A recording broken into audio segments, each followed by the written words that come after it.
Last week I decided to switch from an ADT Z-Wave hub to a SmartThings Z-Wave hub. I had been using the ADT for a while and it seemed to be getting undependable, and of course if I call they say, well, if we didn't install the device we're not going to do anything about it. So I said screw this and decided to go to SmartThings, which I've used with more dependability elsewhere. Now the problem is when you're moving things from one hub to another you have to reinstall everything. So I had to reset or remove the device from one system to be able to install it on the other system.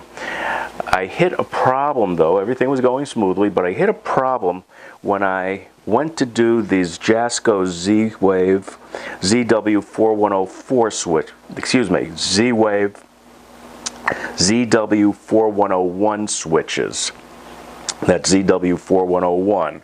They look very similar to the GE switches and other switches like this. I don't know if they come out of the same factory or what, but they all look alike. One side's hot all the time, the other side's Z-Wave controlled.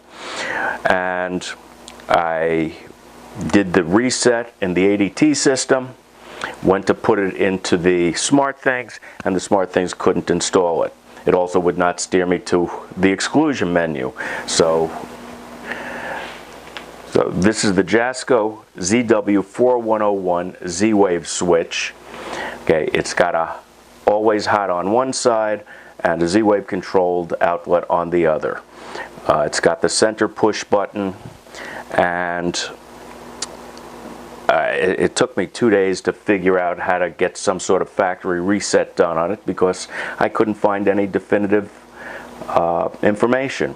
I looked up the Jasco device, found the PDF, and all it said was to reset it on your hub. Well, that didn't work because that's why I was having a problem. I found a similar GE device and it said simply hold it while you're plugging it in and then release it. The blue light comes on. Well, this doesn't have a blue light, so that didn't have it. I tried something that works with some other Z-Wave switches, turning it on and off 5 times. That didn't work. I finally found the answer.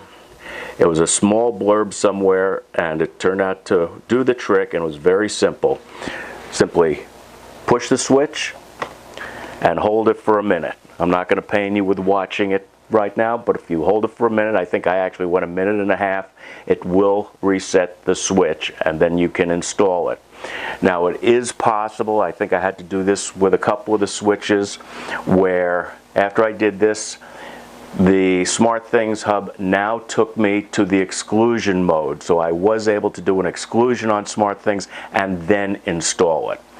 But they all are functioning now, and it's something I thought somebody might be able to benefit from. So simply press and hold the button for a minute with it plugged in, and that seemed to do the trick. Good luck.